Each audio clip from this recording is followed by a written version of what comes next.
Good morning. Good morning. We met an amazing person yesterday. I love her name. I can't forget it. Cars with double R, right?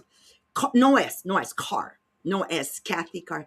And I was blown away. And I said to Melanie Miller, and you'll understand why I'm saying this. It's really all about the podcast you're into today, especially today, personality.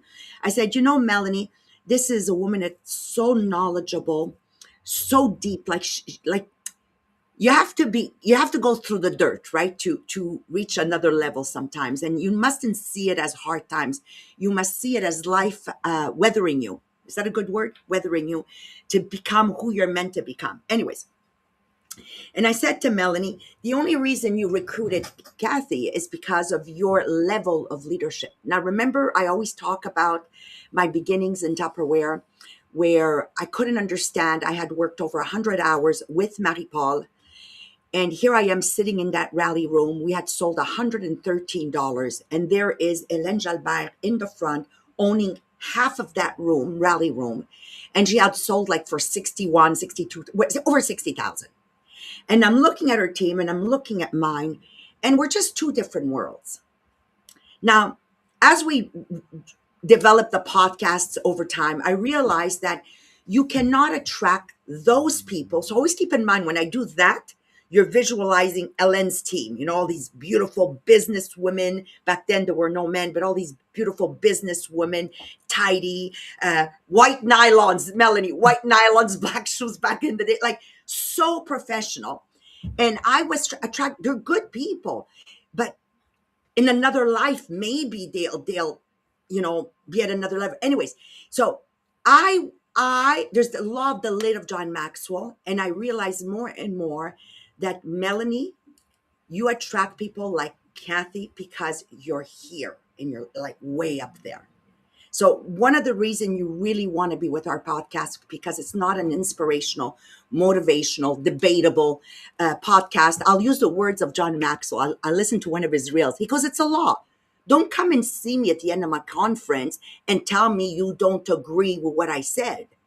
And Maxwell says, so he wants to tell me he doesn't agree. And I looked at him. He goes, I don't care if you don't agree. It's the law.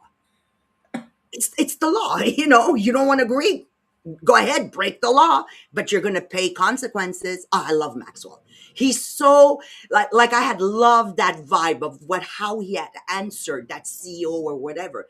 Because you can argue all, and this is our podcast. You can argue all you want, but this is the facts we bring to you, generations and generations of experience from other people, and also with us actually living it, and me having these aha moments as I live it with you. So welcome to this amazing podcast, The Millionaire of the Diamonds. And today we're going to cover one of the major attributes. There's 11 they talk about in the book, Think and Grow Rich. And we're in attribute number 7, and it is a pleasing personality. And yesterday, what did Kathy say? She was such an introvert, and she realized that if she didn't develop, she hit me home. Like she hit me so hard, Melanie. Like, what are you leaving behind? If you don't have a pleasing personality, don't tell me you're a hermit. It's the law. Stop being a hermit. That's a little Maxwell combined, right? So I'm going to take you into my real world, where I've been, where I am, and where I'm going to, through storytelling. And I'll cover what I believe is one of my 3 strong traits. But most importantly, I want to highlight immediately, whatever you're listening today is not anything we are born with. Let me repeat. Anything you're listening to today is nothing we are born with. We make a choice. For sure, some of us might have had a head start because of the culture, but the rest is learned. I'll tell you another story later in the podcast.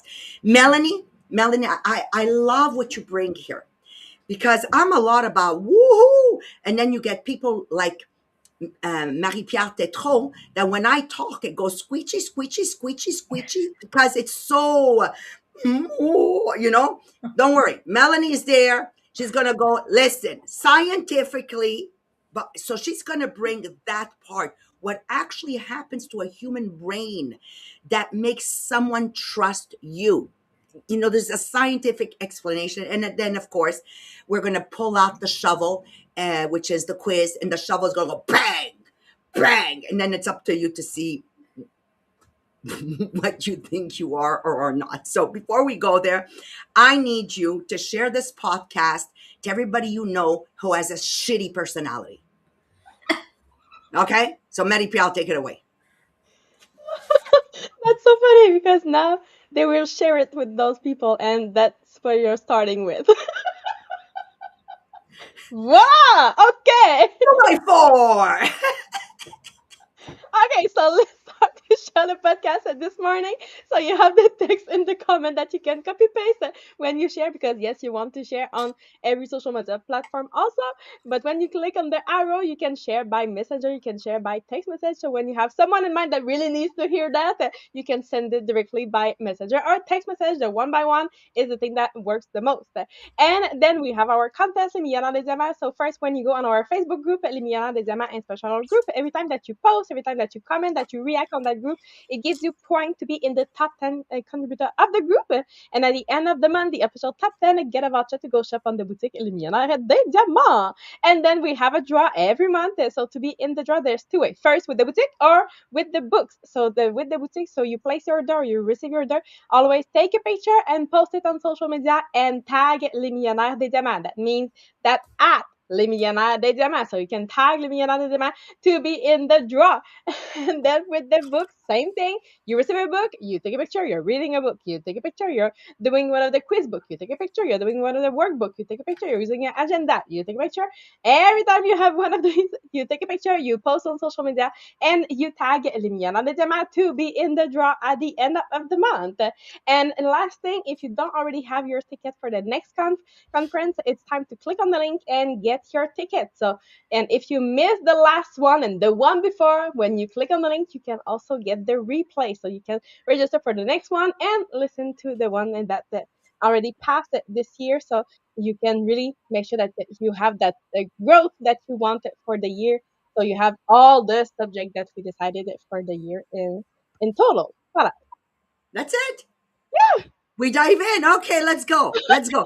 Wait, Melanie, Marie-Pierre, go look at the post with the angler fish. Go look at it while I'm talking, okay? Because there's nothing I'm going to say that you don't know already, okay? So have fun skipping class. Okay, so let's dive in. Have you ever met someone not because of what they say, not because of what they do, but the moment they walk in the room, you feel something like just instantly? And if the answer is yes, can you go right in the comments on Facebook? Give us that occasion, give us that moment, and what exactly you felt, okay? Because it's fun if we get comments that are related exactly to what I'm talking about.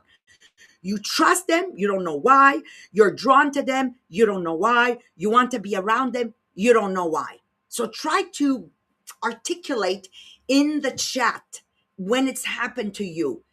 What do you think made that happen you towards them? I'm going to talk about someone like Oprah Winfrey. When she speaks, people feel comfortable. I've been following her for as long as I can remember.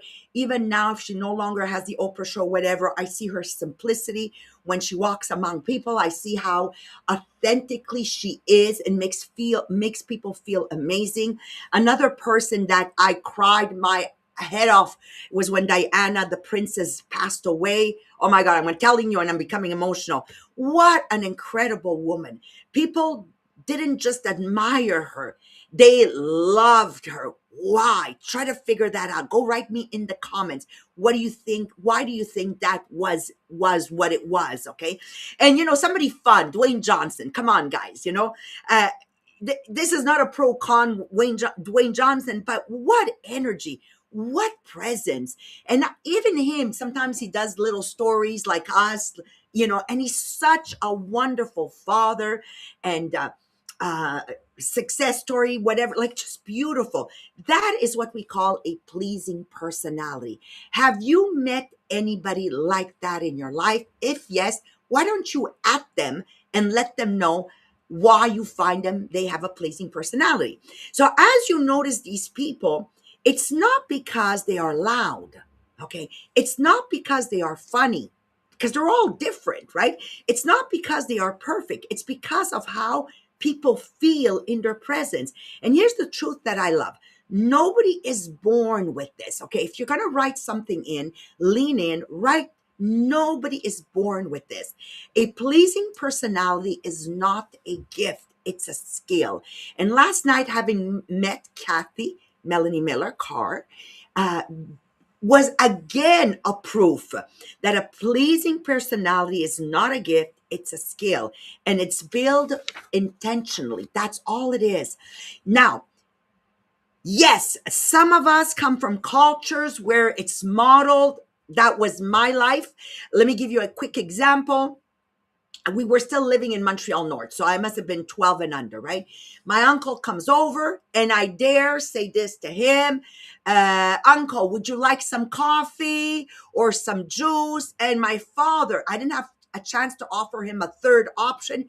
He goes, Maria, take the juice, take the coffee, take the tea, take the cookies, take the salami, take the prosciutto, take the bread, take the cheese. And he was becoming red in his face because he was going so fast. Put it on the table.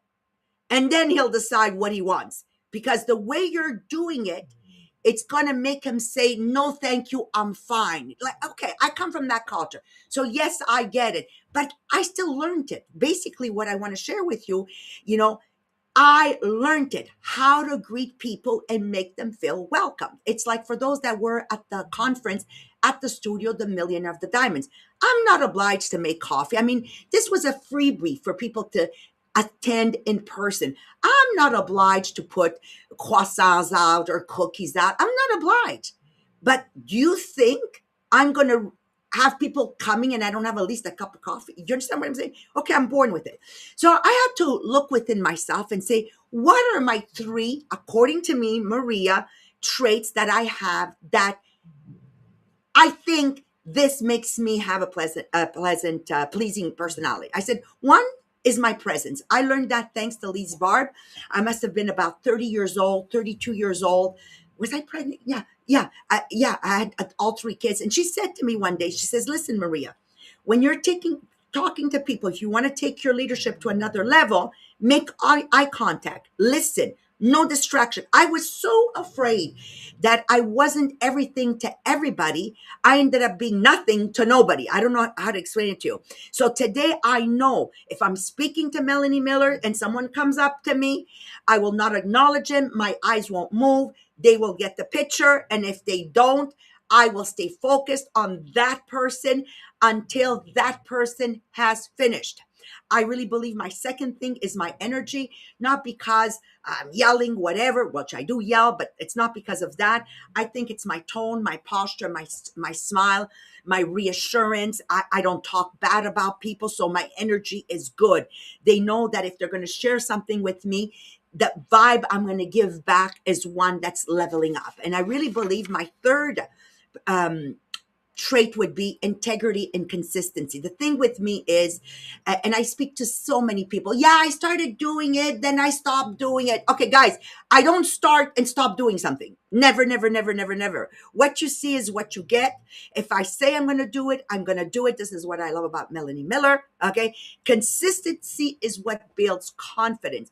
And the type of people I attract is another level of type of people because I'm not all over the place. I am consistent, and you can read stuff I wrote 30 years ago, and it's the same thing. It's the same thing. So what I want you to understand, for me to have attracted people like Sylvain Lalonde, who for him, being very delicate was important. I can be delicate, trust me, okay? For me to have attracted Annie Marchand, coaching, giving her things, if I didn't have a pleasant personality, they wouldn't have been there.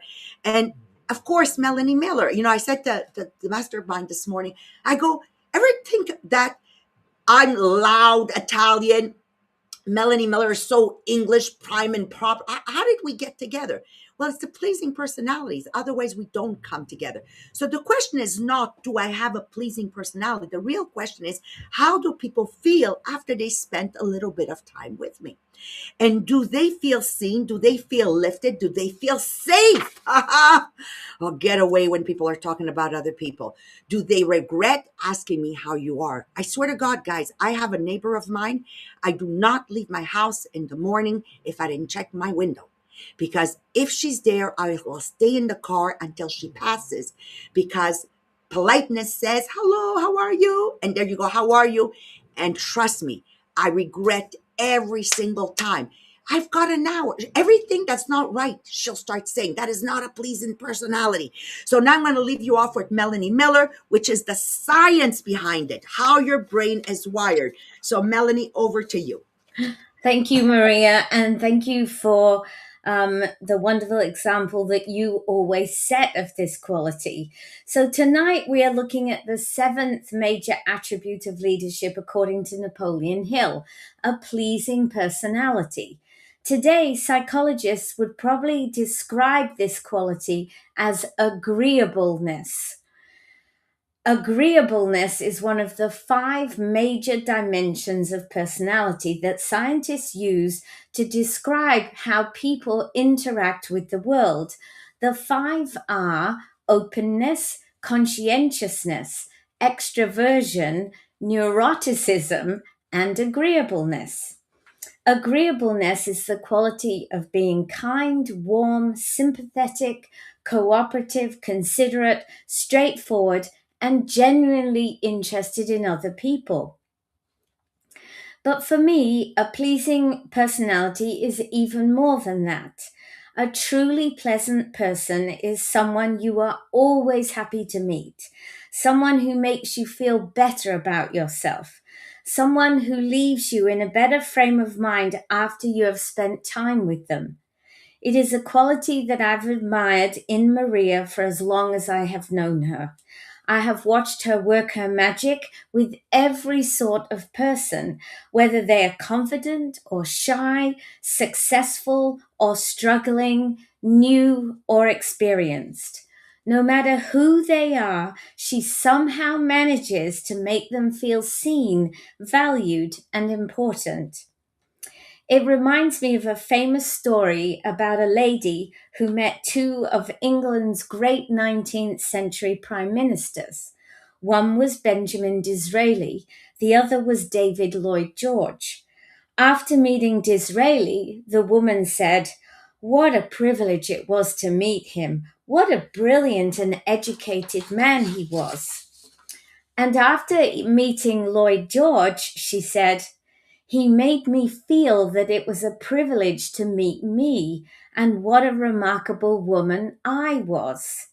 That, perhaps, is the essence of a pleasing personality. Not making other people feel small, not making them admire you, but making them feel good about themselves. So, why is it that some people seem to have this gift naturally? Why do some people seem warm, interested, generous, and engaging almost effortlessly, while others do not? Science suggests that part of the answer lies in the brain. There are several parts of the brain involved in understanding other people and responding warmly to them. One of them is the medial prefrontal cortex, the part of the brain that helps us think about other people's feelings and intentions.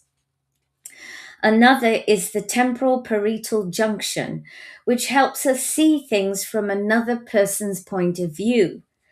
And another is the superior temporal sulcus, which helps us read facial expressions, tone of voice, and body language. In other words, people with pleasing personalities are often very good at sensing what other people are feeling. They notice, they listen, they pick up on small signals that other people miss. Scientists also speak about something called mirror neurons. These are special cells in the brain that help us mirror the feelings of another person. If someone is sad, we sense it. If someone is excited, we begin to feel excited too. People with very active mirror neurons often appear more empathetic, more understanding, and easier to be with because they instinctively tune in to the emotional state of other people. Another important factor is serotonin. Serotonin is a chemical in the brain associated with calmness, emotional stability, and impulse control. People with higher serotonin activity often appear more patient, less aggressive, and easier to get along with. Instead of reacting sharply or defensively, they are more likely to respond with kindness and understanding. There is also evidence that part of this quality may be inherited. Researchers estimate that between 30 and 60% of our personality traits are influenced by genetics. Some gene variations appear to make people naturally more agreeable, more cooperative, and more socially aware. However, scientists also tell us that our environment and upbringing have a great influence on this quality. A child who grows up in a warm, encouraging environment often learns how to be warm and encouraging themselves. If we are raised around people who listen, show kindness, speak respectfully, and take an interest in others, we naturally begin to copy these behaviors. On the other hand, if someone grows up in an environment that is critical, cold, unpredictable, or unsafe, they may learn to protect themselves by becoming more guarded or withdrawn. Research shows that our early experiences shape the way the brain responds to other people. In other words, our social writing is not fixed from birth. The brain remains flexible. Scientists call this neuroplasticity. So while genetics may load the gun, environment often pulls the trigger.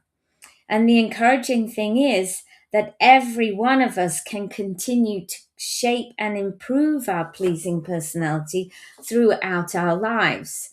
So before we all decide that a pleasing personality is simply something you are born with or not born with, here's the good news.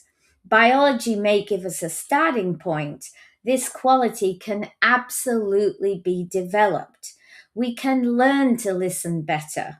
We can learn to show more interest. We can practice asking people questions rather than always talking about ourselves. We can make a conscious effort to notice people, encourage them, and make them feel important.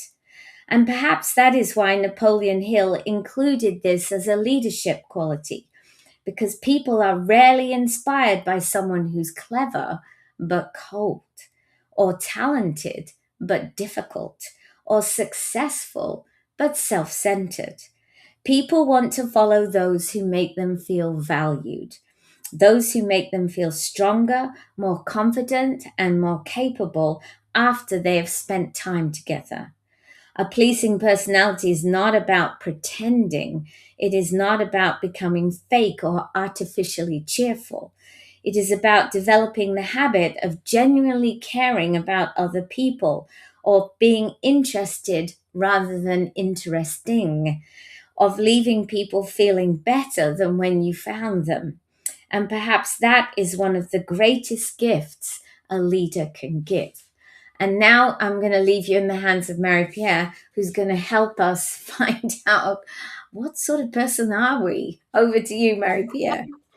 Thank you, Annie. Yes, we need the quiz because most people believe, yes, they are pleasant. But if we follow that person for a full day and you see their energy, their reaction, their presence, maybe we can tell a different story. So, because it's not what you think that you're giving, but it's what people are receiving that makes a difference. So, I'm going to give you a few situations, very simple, of every day.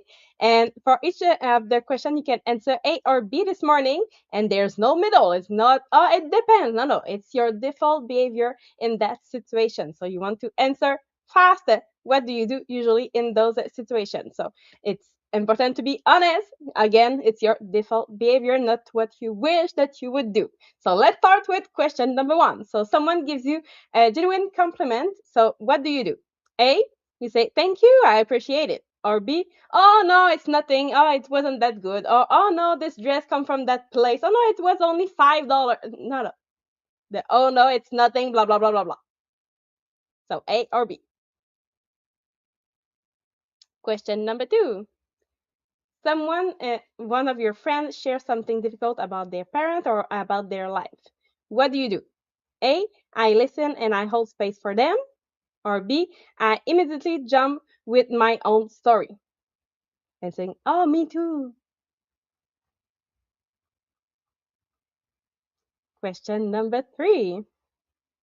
Now you have one of your colleagues that shares something really exciting, that a win. So what do you do? A, you celebrate them, or B, you compare or you bring it back to you.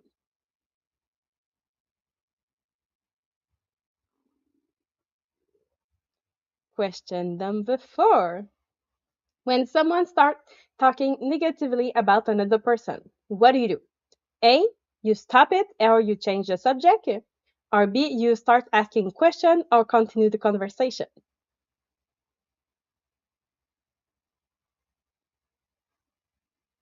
And question number five. After someone spends time with you, what is most likely? A, they feel better, lighter, and valued, or B, they feel drained or neutral.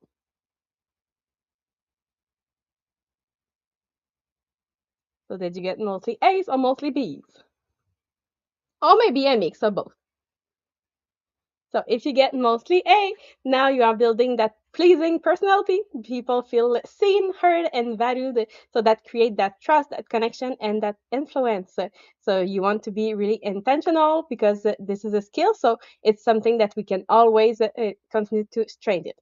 If you have mostly been now, you may have good intention, but your experience, the experience you give people is not necessarily aligned with your intention. So people don't necessarily remember your intention, but they will remember how they felt with you. So you want to shift to slow down, be present, and make the moment about them and not about you. So three daily practice that you can focus. Number one, be fully present when someone speaks. Stop everything else or stop bringing it back to you. Number two, you want to hold space. So you don't want to fix, you don't want to interrupt. Sometimes people just need to talk and you just need to hold that space for them. And number three, bring that energy, smile, engage, lift the room. So they will remember that energy that you bring. So a pleasing personality is not about being liked or being always agree with everyone, but it's about making people valued. And when the people feel valued, now they choose to stay with you, they choose to follow, and they choose you. So on that, I wish you a beautiful day. We'll see you next week for the next podcast.